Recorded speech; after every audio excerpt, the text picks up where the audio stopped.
Olá, bem-vindos ao Innovations for the Future Game World Builder Interview, hoje com o Maurício.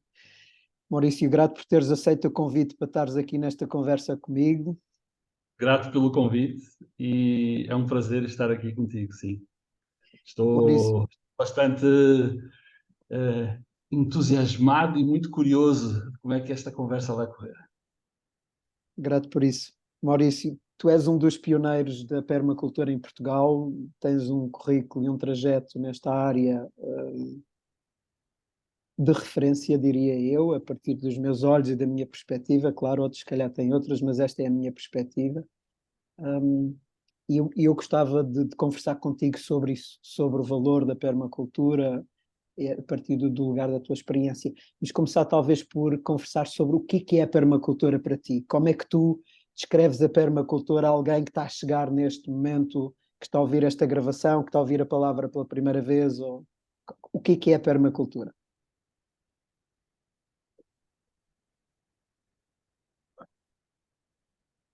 Bom, são de alguma forma muitos anos já a trabalhar diretamente com permacultura e a tentar entender o que é a permacultura e entender o valor da permacultura e a aplicar de alguma forma todos os conhecimentos que esse sistema de design traz.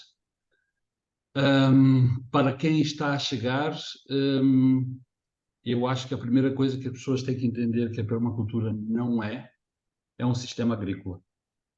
Isso é uma grande confusão, de alguma forma, e alguma das primeiras coisas que normalmente falo mesmo nos próprios cursos é que quem vem com a ideia de que a permacultura é um sistema agrícola e de que fazer raised beds no quintal ou uma espiral de ervas é fazer permacultura, está bastante enganado. Muitas vezes eu tenho mesmo pessoas que desistem do curso porque acham que veio para um curso de jardinagem e de repente leva com tudo aquilo que é a permacultura e traz toda a bagagem que tem a ver com ética, não é? É um sistema ético de design e essa ética mexe muito connosco e mexe muito com a forma como nós interpretamos a vida e a forma como de alguma forma nos posicionamos perante essa consciência que é trazida a partir do entendimento daquilo que é a permacultura. Na verdade, para mim, a permacultura, quando chegou, chegou de forma bastante abalada, porque não estive num curso que me permitisse entender exatamente aquilo que era, exatamente porque o curso foi principalmente, não estou a dizer totalmente, mas principalmente vocacionado para essa questão agrícola e essa questão do design do espaço. E eu estava num curso com 12 pessoas e puseram-nos numa casa com uma caixa de comida por dia e tipo, agora desenrasquem-se. E claro, naturalmente houve conflitos e naturalmente ninguém sabia como é que se havia de lidar com isso tudo, ninguém sabia como é que se organizava, ninguém sabia como é que se fazia, ninguém sabia de que forma é que tínhamos que lidar com todas as tarefas que nos eram pedidas, porque foi um curso muito intensivo, foi um curso de um mês, mas foi de alguma forma muito limitador o meu curso. Okay?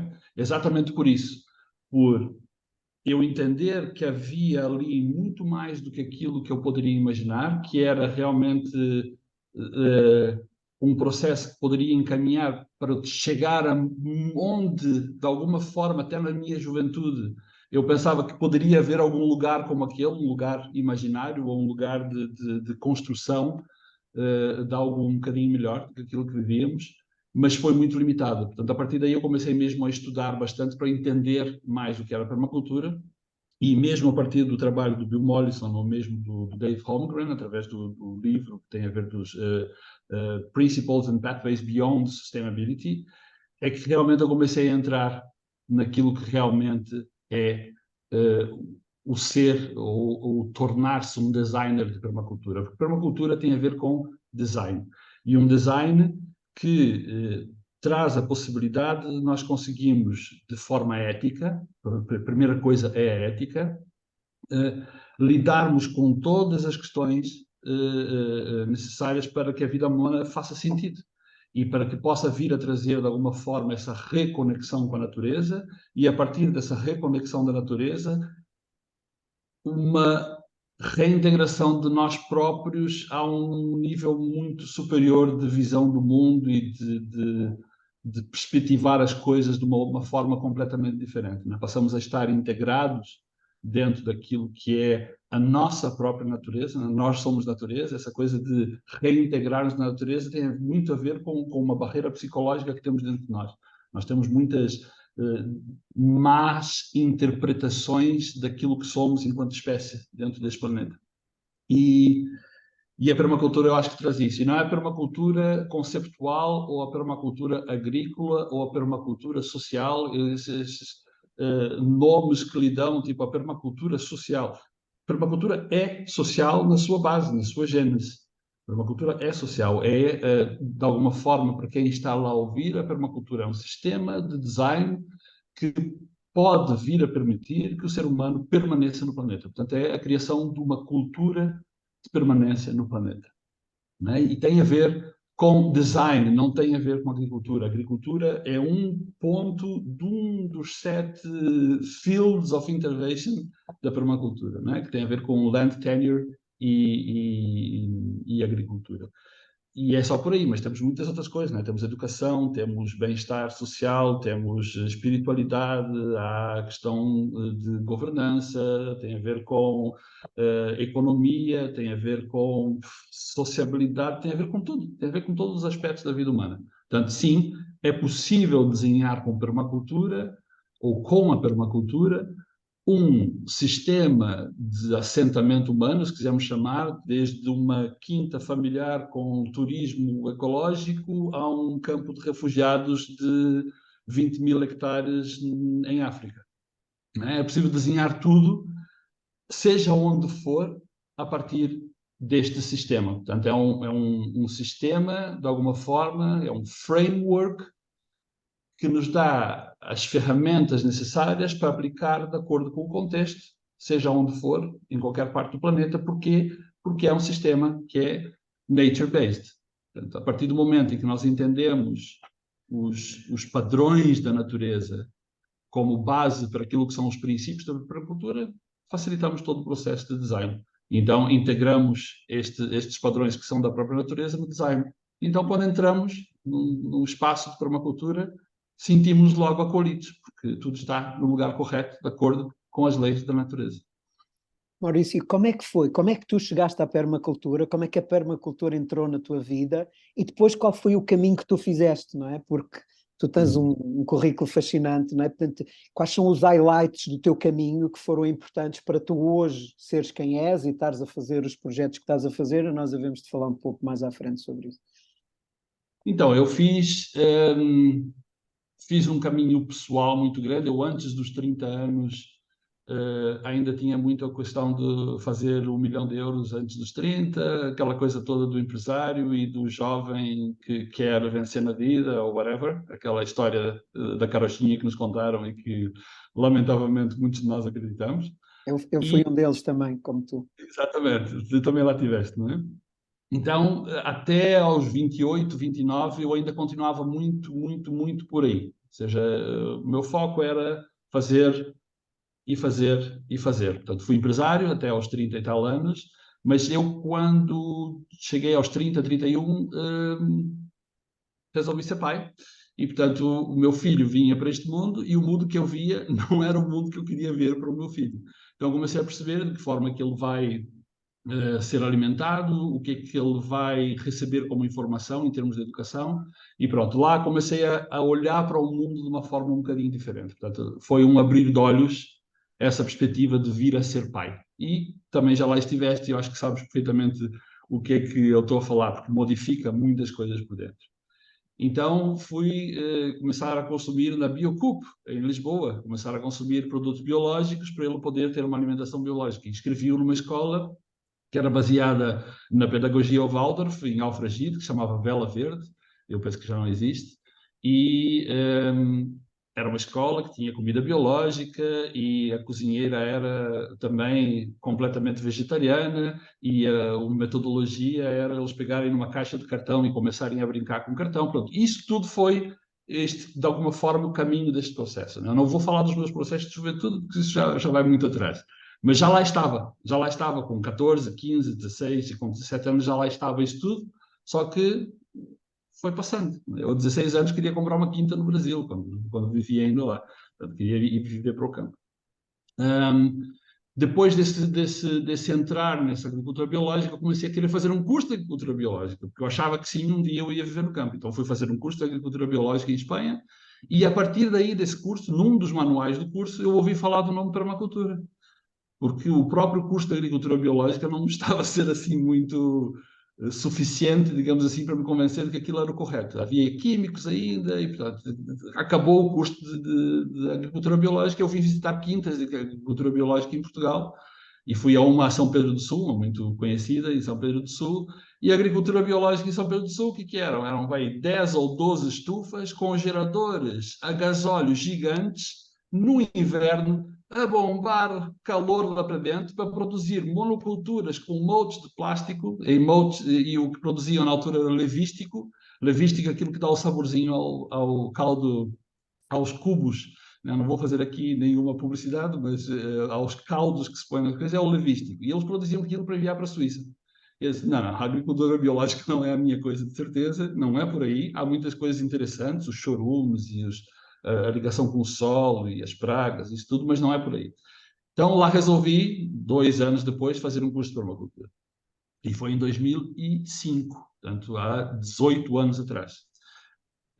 Não havia ninguém em Portugal, eu procurei cursos em Portugal, não havia nada. Na internet, na altura, não havia absolutamente nada sobre permacultura em Portugal. Então fui fazer um curso em Espanha, tive um mês em Espanha, com o Richard e com a Inês, Permacultura Monsanto, foi onde eu fiz. Foi muito profundo, muito duro, muito transformador e, ao mesmo tempo, nada correto o curso. Hoje em dia, os cursos que eu facilito trazem tudo aquilo que eu não gostei daquele curso e melhoraram o curso, né, naturalmente, entre outros, né, porque eu já tive outros cursos de permacultura também. Fiz mais cursos de permacultura para além desse. E, portanto, esse caminho da permacultura surgiu em 2005.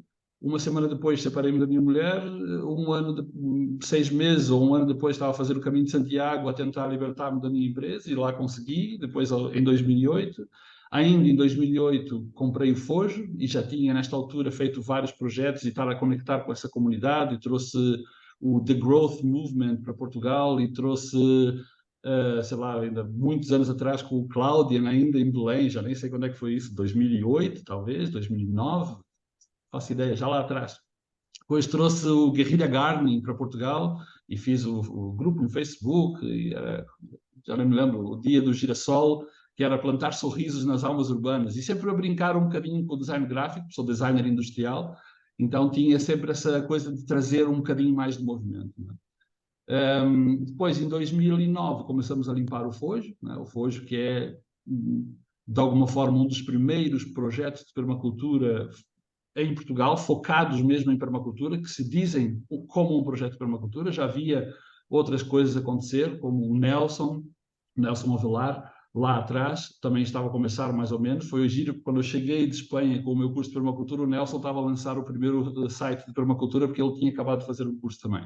Na mesma altura que o Jorge Crespo, na mesma altura que o Yassine, por exemplo, que fez o curso dele na Costa Rica, se não estou em erro, no mesmo ano. Portanto, temos aqui uma série de pessoas que começaram na mesma altura e fomos criando, de alguma forma, essa conexão. Não é?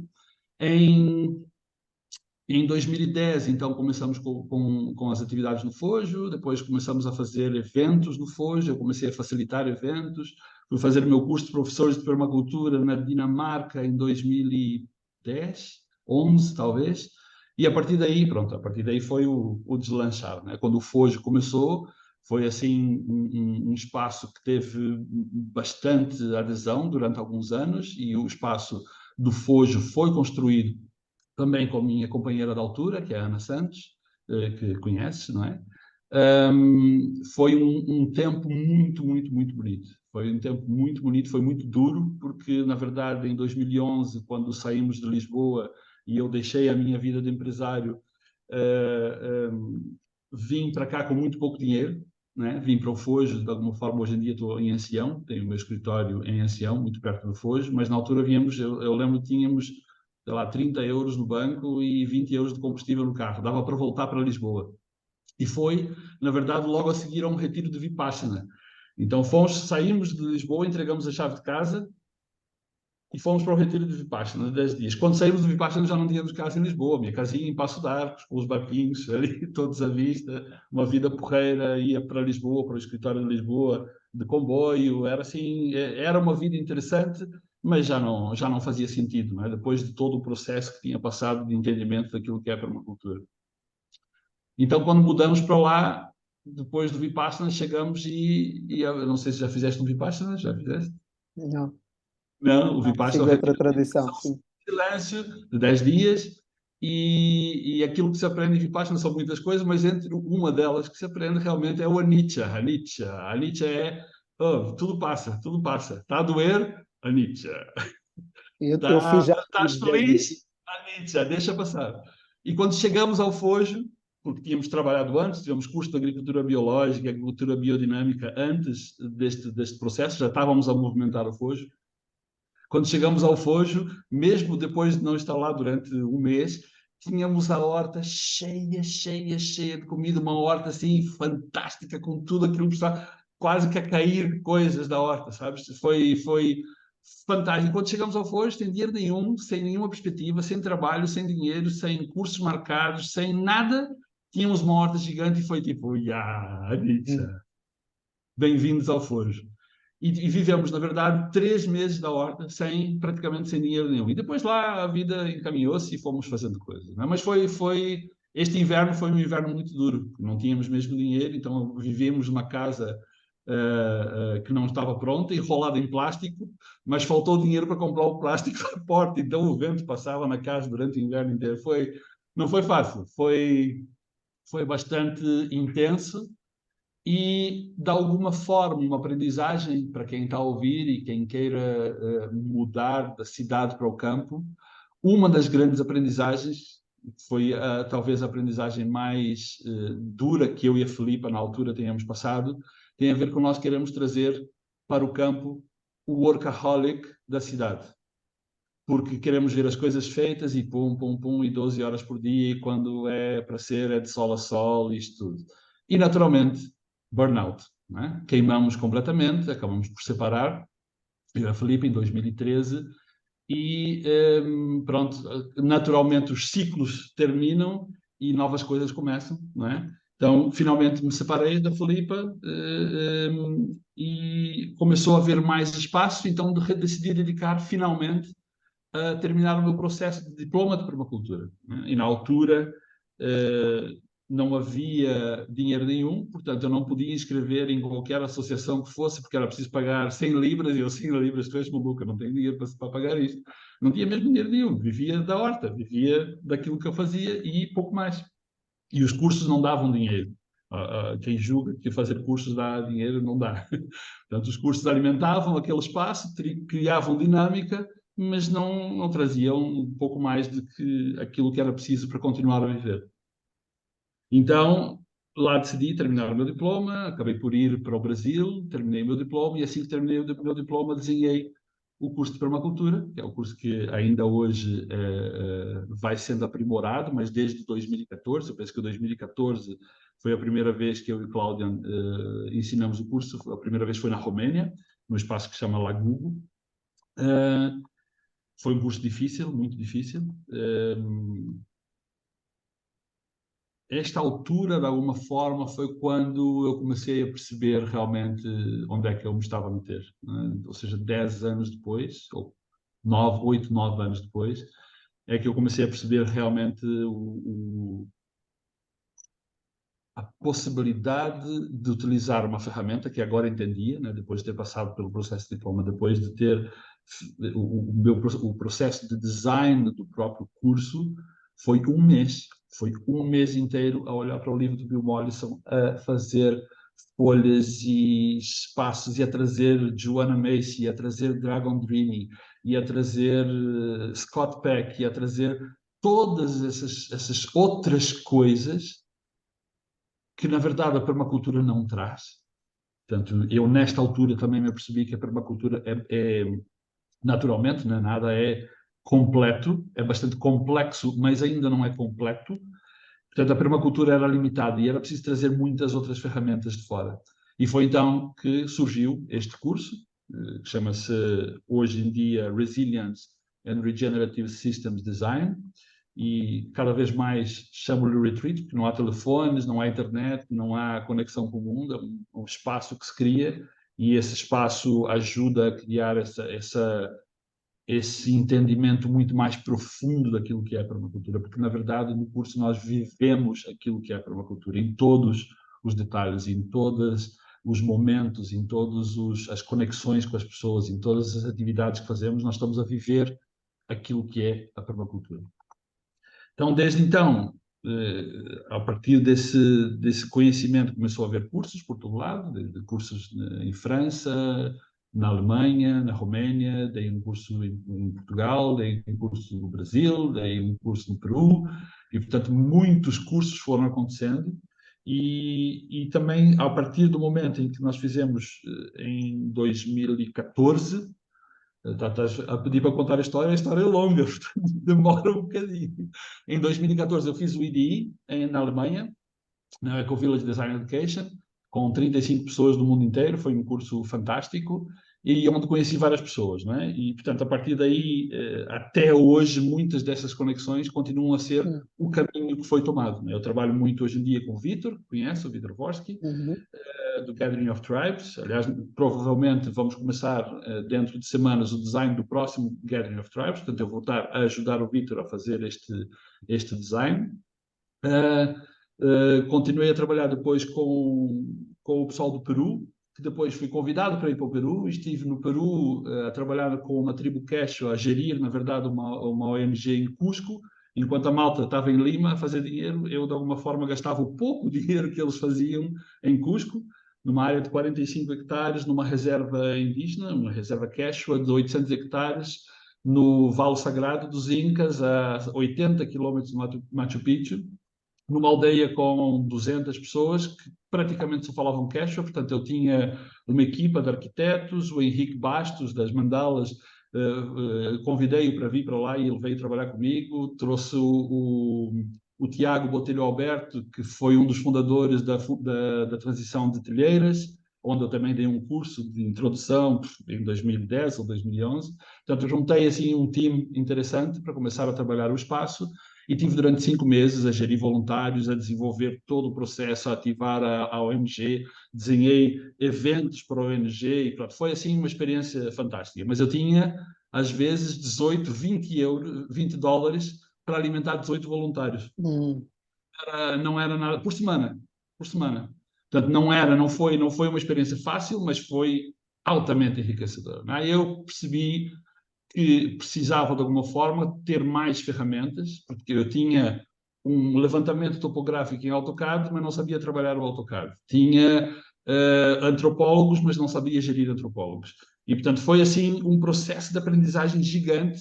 E quando eu voltei, então, para Portugal, resolvi apostar em tecnologia, ou seja, comecei mesmo a esgalhar no AutoCAD, e em 2016, depois de um curso de sociocracia, depois de um curso de Dragon Dreaming intenso para ser professor dos dois em Itália e um na Roménia, Dragon Dreaming com o John Croft em Bucareste, e depois fui fazer o sociocracia com o James e a Lily em Itália, em Patarei, numa comunidade. Realmente entrei naquilo que havia de ser o meu próximo caminho, que era entrar muito mais na questão social e entrar muito mais na questão do design mais tecnológico. Voltei para o Fojo em 2016 e recriei o Fojo sozinho. Depois tive voluntários e uma das voluntárias ficou, que hoje é a mãe dos meus filhos, é também uma Filipa. Tenho filhos neste momento com 5 e 4 anos, resolvi ser pai quase aos 50, estou com 52 neste momento. E a vida tem sido muito rica. Naturalmente, a partir do momento em que há filhos, o projeto do Fojo ficou em stand-by, né? O Fojo está parado desde 2017, 2018, porque realmente agora nós temos é que criar os filhos e esquece as árvores, esquece tudo, vamos criar um bocadinho de filho, dar foco aqui às crianças. Em 2017, depois, surgiu um projeto em Grândola, um projeto de 34 hectares, foi o meu primeiro maior projeto fora do Peru, foram 45, e outro no Brasil, para o meu irmão, que eram 6 hectares.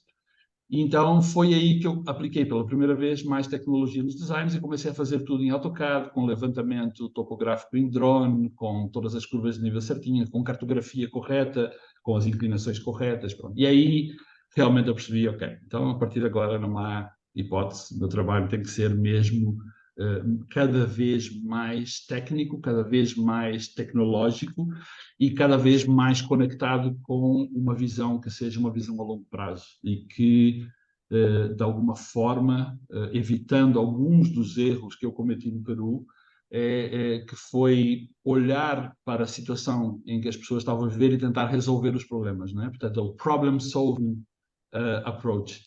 E esse problem solving não resolve nada, na verdade só protela, não é? Portanto, a partir deste momento eu comecei a olhar muito mais para o long-term vision, para começar a olhar para projetos nas tais, cada vez mais faço isso e gosto, como a Evgenia, que também conheces, ela fala do time, forest time, né, o tempo da floresta, e eu cada vez mais olho para os projetos com uma visão muito mais a longo prazo. E este caminho de consultoria de permacultura e, ao mesmo tempo, educação de permacultura, quase que eu acabo por dar um curso nos lugares onde faço projetos, que é para transformar ou ajudar a transformar os meus clientes em permacultores, não é?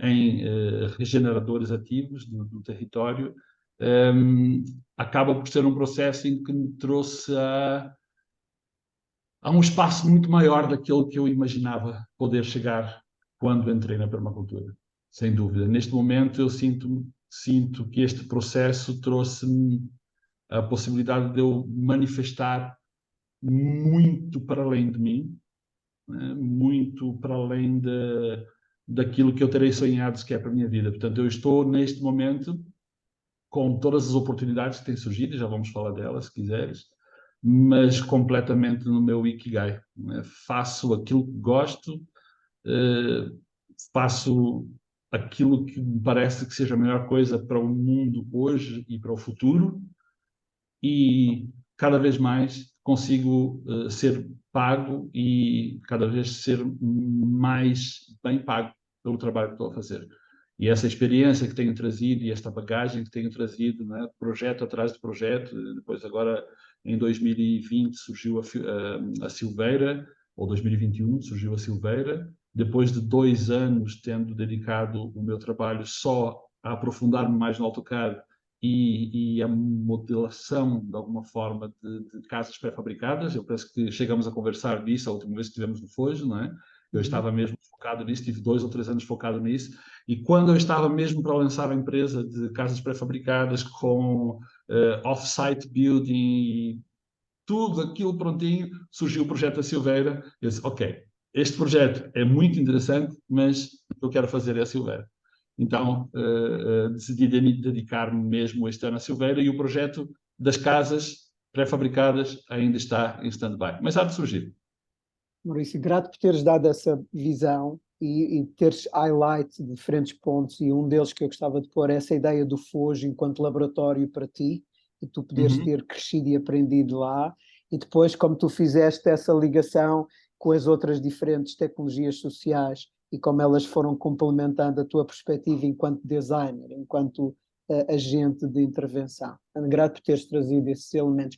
Como é que tu vês hoje? Portanto, tu começaste a tua história a partir de um lugar de 0 permacultores em Portugal, eventualmente meia dúzia que tivessem desconhecidos, não é? Para hoje, talvez eu diria que a gente andará entre 500 a 1000 permacultores ativos em Portugal, não sei, achas que é menos, achas que é mais? Eu já te pergunto disso. Não, mais, ok. muito Como é que tu mais. vês em Portugal a permacultura? Como é que tu vês a coisa acontecer hoje? Portanto, assim, numa visão mais fotográfica, como é que tu vês a permacultura nos dias de hoje em Portugal? Achas que somos bem mais de 1000 permacultores? sem dúvida Uhum. nenhuma. O outro dia estava a falar com o Yacine e ele estava a dizer: eu não consigo pessoas para os cursos, pá. Não consigo pessoas, não há pessoas para o curso. O meu curso na Silveira, mesmo com website, com design, com tudo, trouxe 12 pessoas, 11 pessoas. E os dele, ele teve que cancelar porque não havia pessoas. Então ele foi fazer uma pesquisa e ele estava a dizer: Maurício, em 2023 há pelo menos 20 cursos de permacultura em Portugal. Uau. Todos eles dados por estrangeiros, e a Silvia a dar cursos e o Valdiu a dar cursos na Terra Alta. Portanto, há um monte de coisa a acontecer e neste momento, falar de Portugal é falar de permacultura. Porque se tu começas a ver todo este movimento que surgiu desde que surgiu o Foge, desde que começaram a pipocar projetos aqui e acolá, desde que começou a malta a ir para a Aldeia das Amoreiras, que foi outro projeto em que eu estive também metido, com o André, com o João Gonçalves, com a Filipa e com o André Vizinho, não é? E com o Jorge Crespo. Também aí começou a movimentar, quando surgiu Tameira, as coisas começaram. Eu, quando visitei Tameira em 2001, antes do meu curso de agricultura biológica, Tameira era pallid green.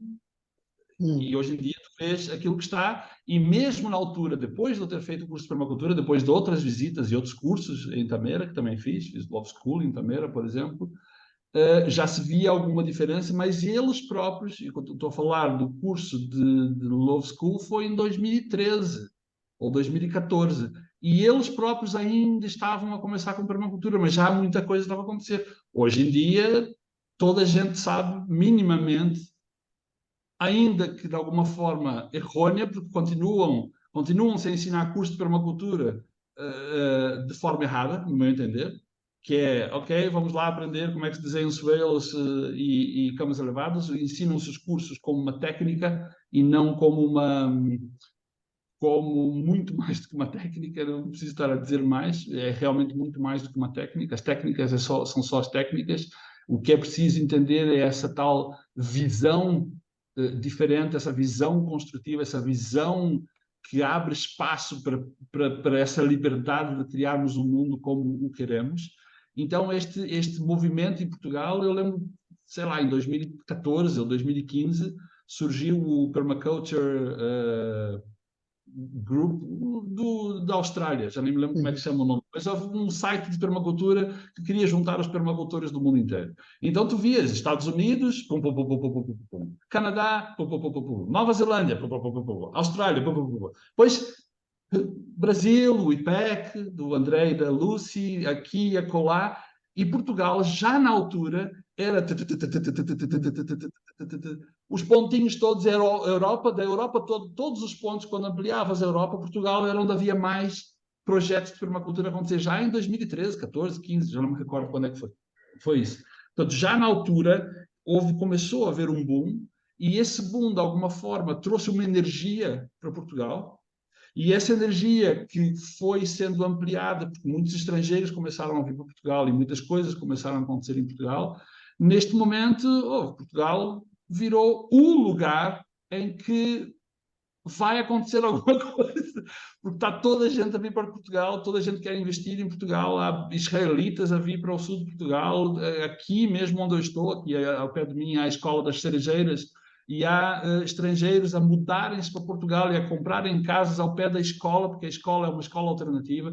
Portanto, a partir de um determinado momento, foi um florescer de muitas coisas e de muitos projetos e de muitas aprendizagens, e também o trabalho que foi feito, que acabou por não se concretizar de alguma forma, de grupos de permacultores a tentarem fazer o diploma de permacultura e a tentarem fazer isto tudo, mas este engajar de pessoas na tentativa de construção de alguma coisa maior foi ampliando também a energia, não é? Porque não se trata apenas de conhecimento ou de comunicações, mas também é um field, não é? É um campo que vais criando. E hoje em dia eu penso que Portugal tem um processo que de alguma forma me sinto contente, porque também começou com o Foge, não é? Este processo que foi sendo ampliado e foi evoluindo para aquilo que hoje em dia é o panorama geral de Portugal, diria, em termos de pessoas a virem, de pessoas interessadas e de pessoas a aplicarem permacultura e de cada vez mais pessoas diferentes do mundo inicial da permacultura, que tinha a ver simplesmente já com pessoas que tinham um certo nível de consciência e que queriam mudar de vida. Hoje em dia tu tens business people e developers e arquitetos a quererem saber o que é isso e a quererem integrar. E cada vez mais esse tem sido o meu papel. É perceber que quando há um projeto, seja ele qual for, o primeiro time que entra, a primeira pessoa que é contratada e o primeiro trabalho que deve ser feito deve ser esse. É o trabalho de desenvolver um projeto regenerativo antes sequer da arquitetura. Eu tenho estado a conviver com vários projetos e tenho estado a trazer a arquitetura, como sabes, na Silveira, trouxemos o Kengo Kuma, que é um arquiteto japonês, para fazer o design da aldeia inteira. Este processo de design que vai muito para além da estrutura espacial, vai para qual é a experiência que as pessoas querem ter no espaço, de que forma é que nós queremos que esse espaço transforme as pessoas. Portanto, estamos a falar de criação de lugar, não é? Tu estiveste a entrar no Regênesis e tem a ver com isso, né? Qual é a vocação do lugar, o design from place. Esse é um ponto interessante, esse é um ponto interessante que eu gostava de explorar contigo. E largamos um pouco esta ideia da permacultura em Portugal, porque há um shift em ti, há um shift também em ti, e eu penso, eu vou dar a minha interpretação e depois tu constróis a partir daí. Eu penso, portanto, há este desafio da escala em permacultura, e como é que nós saímos da pequena coisa e trazemos a pequena coisa, e tu próprio retrataste isso ao longo da tua história, não é? Portanto, muitos dos projetos não tinham sustentabilidade, não te permitiam ter abundância para ti. Portanto, e isto é um grande dilema na comunidade da permacultura, no tema da permacultura à volta. E a determinada altura, e já depois da nossa conversa do Fojo, da última, eu senti um shift em ti para abraçar de facto esta ideia do desenvolvimento regenerativo, do qual a permacultura é um dos pilares centrais, não é? Um dos elementos centrais, e como perspectiva de intervenção a média e a larga escala. Portanto, a gente conseguir de facto sair da pequena coisa e começar a desenhar grandes sistemas e a fazer transformação dos lugares com a ética da permacultura bem presente, com a ética da vida bem presente, não é? Então, eu gostava que tu me falasses um pouco disso. A gente tem mais ou menos à volta dos 10 minutos, sensivelmente. Eu gostava que tu me falasses um pouco isso, desse shift, e aproveitasses para trazer, porque o projeto da Silveira aqui é um projeto de referência nesse contexto, não é? É referência para ti, enquanto designer, e eu penso que será referência para o contexto do país em que a gente está a viver e daquilo que vai criar. Tenho essa perspectiva disso, e quero que o José um dia destes venha falar aqui ao Game World Builder sobre a Silveira e sobre a Cerdeira, mas sobretudo sobre a Silveira, neste contexto. Portanto, gostava que tu me trouxesses isso. Como é que se dá esse shift para ti, para o desenvolvimento regenerativo, que a gente tem aqui já gravado a entrevista com o Nuno, e portanto, que liga ao Bill, que liga à Pamela, que liga à Carol, né, que traz esse conjunto de pessoas para dentro do teatro, e como é que tu estás a fazer essa intervenção e como é que a Silveira é esse exemplo de shift de perspectiva, não é? Onde se deixa a pequena, média escala para intervir de outra forma no território. Fala-me um pouco disso, não sei se o que é que tu pensas e sentes da minha interpretação e pega a partir daí. Pronto, é assim, eu depois de voltar do Peru e depois de ficar muito chateado depois de eu ter ido para o Peru, a ONG onde eu estava, porque perceberam da amplitude do trabalho que eles estavam a fazer, e não só da escala dos 45 hectares, mas a amplitude do trabalho que eles pretendiam fazer era muito maior do que simplesmente fazer uma farm-to-table restaurant, porque essa era a questão inicial, queriam ajudar a tribo Quechua e não sei o quê. Quando eu voltei de Portugal, estava muito lixado com isto. E, portanto, comecei a entrar um bocadinho mais no entender de que forma é que mesmo os meus próprios cursos poderiam trazer essa perspectiva mais broad, muito mais focada em resultado, ou seja, que realmente o meu trabalho, e eu estava já farto, estou a falar de 10, 12 anos de permacultura, de que forma é que o meu trabalho tem que ser escalado, porque eu não estou a criar impacto. Mesmo com os meus alunos todos, mesmo com tudo, não é nada. E um shift que houve aqui foi eu ter estudado a questão das casas pré-fabricadas. Porque tinha a ver com carbono, tinha a ver com como é que nós construímos, tinha a ver, porque eu desde muito tempo, nós fizemos o Mãos na Terra, não é? Que é um dos primeiros eventos de bioconstrução em Portugal conectados à permacultura. Já havia alguns do centro da Terra, mas o Mãos na Terra foi assim, houve 5 edições de Mãos na Terra, com muita gente que veio para o Fojo e a partir daí transformou a própria vida. Portanto, essa transformação pessoal ocorre quando há a experiência de entender o mundo de outra forma, de vivenciar o mundo de outra forma. E era um bocado mais isso que eu queria aprofundar nos meus próprios cursos e na minha forma de trabalhar com os meus próprios clientes. Então, em 2017, eu e o Cláudio decidimos trocar o nome do curso de Permaculture Design Course, ou One Moon, ou Half a Moon Permaculture Design Course, 100 Hours Permaculture Course, to Resilient and Regenerative Systems Design. Porquê? Porque era o que era necessário naquele momento, no nosso entender, e ainda bem que continua a ser. Na mesma altura, o Daniel Christianel disse Designing Resilience and Regenerative Cultures, ou Designing Regenerative Cultures. Depois surgiu a Regenesis. Na verdade, o processo que eu hoje em dia utilizo para os meus processos é praticamente isto. Ou seja, eles desenvolveram... Põe um pouco mais à frente, porque não se leu o título, apareceu desfocado. Isso. Consegue chegar ao foco. Já está, é isso mesmo. É isso mesmo. Isto que aqui está, que eu li completamente já quando isto saiu, já nem sei quando foi, 2022, quando eu tenho aqui. Este é o meu processo, mas foi o meu processo natural. Portanto, de alguma forma, esta questão das casas, perceber que quando eu faço uma casa pré-fabricada de madeira, que mesmo que tenha um custo de trazer de transporte, que venha não sei de onde, na verdade eu descobri uma empresa em Espanha que faz aquilo que eu estou a falar, e não na Finlândia, ou seja, reduz muito mais o custo de transporte e os custos de carbono nisto. Se eu fizer uma só casa, em madeira, eu vou sequestrar muito mais carbono do que 12 anos de trabalho que eu fiz em permacultura, incluindo todas as árvores que eu plantei, incluindo todas as árvores que meus alunos plantaram. Portanto, houve aqui um shift qualquer na minha cabeça de eu tenho que escalar. E essa escala não é a escala do 10, nem do 20, nem dos 30, nem dos 40, nem dos 50 hectares. Então surgiu a Silveira. E esse escalar da Silveira também surgiu a oportunidade pela abertura do cliente, né, que é a família Serra, pela abertura de confiarem também naquilo que eu vi para o projeto e a perspectiva que víamos como projeto e a possibilidade de colaboração com a Câmara de Lausanne e a possibilidade de colaboração com o ICNF. Tudo muda. Tudo muda porque eu estava a desenhar a Silveira num processo que era RAN, né? Rede Ecológica Nacional, ou Reserva Ecológica Nacional, era REN, RAN e REN, Agrícola e Ecológica Nacional, Natura 2000, e havia 70 hectares de zona de proteção primária do ICNF, mas ao mesmo tempo uma quantidade de incongruências, tanto legais, porque cada vez mais entramos no legal, né? Já que se precisamos escalar, temos que inevitavelmente trabalhar com policy, nós não estamos aqui fora do sistema, este foi um erro muito grande.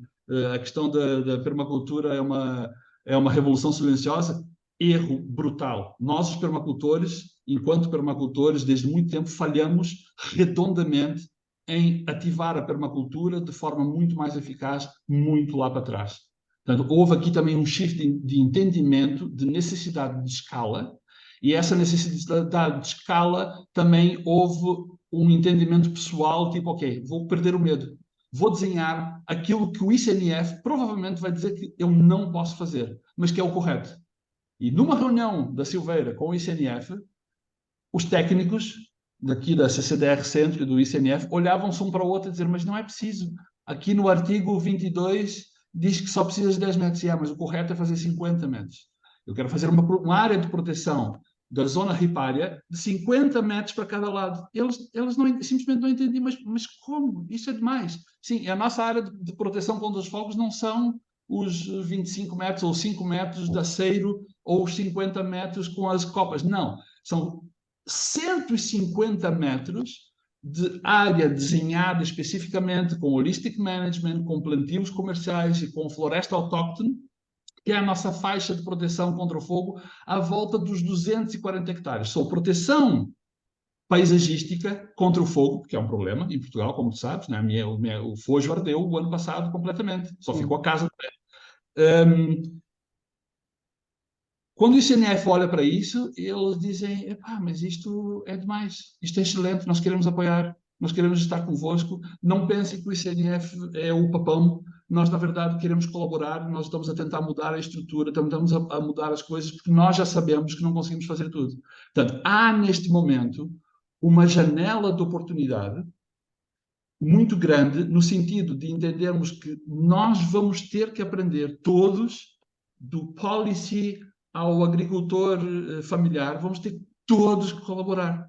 Portanto, há um shift dentro de mim próprio de que se conseguimos desenhar espaços com essa escala, não é? Estamos a falar da Silveira, que são 240 hectares, e se eu conseguir passar este padrão dos 150 metros, por exemplo, para os baldios que estão ao lado, que são 800 hectares, ou 1000 hectares, ou 300 hectares que seja, eu já não tenho 150 metros, mas vou desenhar um sistema que vai passar a ter 300 metros de faixa de proteção primária.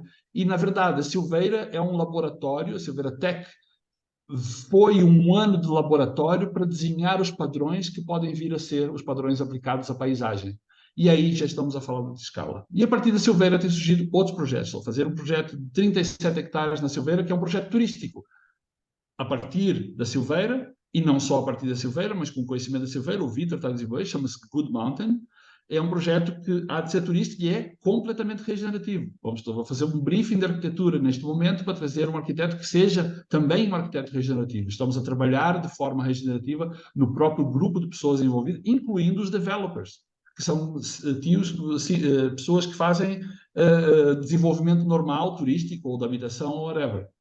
Então, esse crescer de escala trouxe também a possibilidade de virem outros projetos. Neste momento, eu já estou envolvido com outro projeto em Grândola, outro projeto em Itália, que são 240 hectares, num burgo italiano, que há de surgir para o próximo ano, há de começar o trabalho, um projeto de 1000 hectares em Madrid, portanto, a escala, a partir do momento em que se trabalha a escala e já perdes o medo da escala, porque, na verdade, é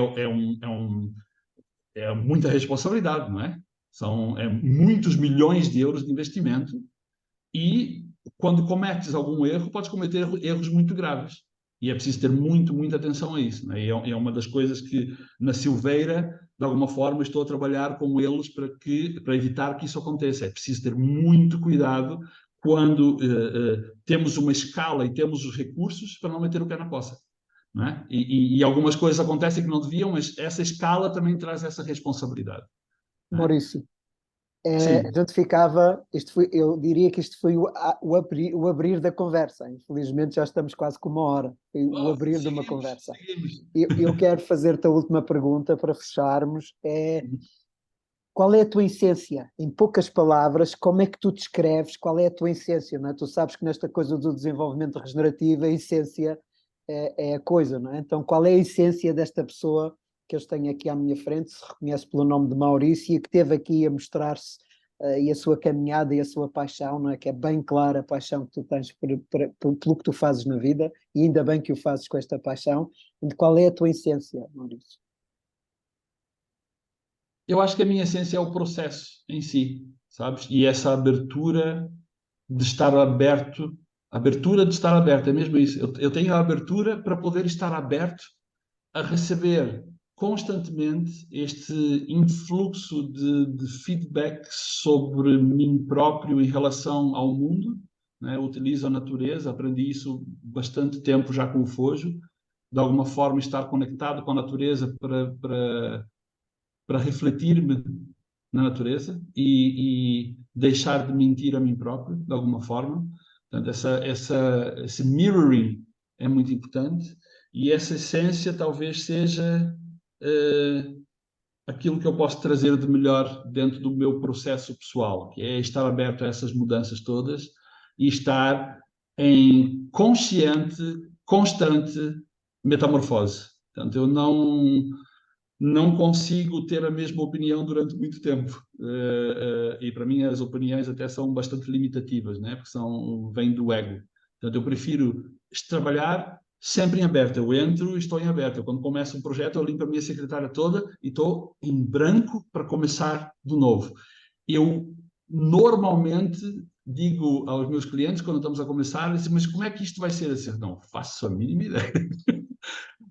Deixemos que o processo nos guie e vamos chegar onde há que ser. Ok, qual é o teu conceito para o projeto? É este. Ok, então isto há de mudar. Vamos estar abertos àquilo que o projeto vai trazer e vamos escutar aquilo que o próprio espaço tem a dizer e, na verdade, fazer com que este processo, estamos a falar de processo, não é? Qual é a minha skill, ou qual é o meu A essência. a essência é estar aberto ao processo e brincar com este processo.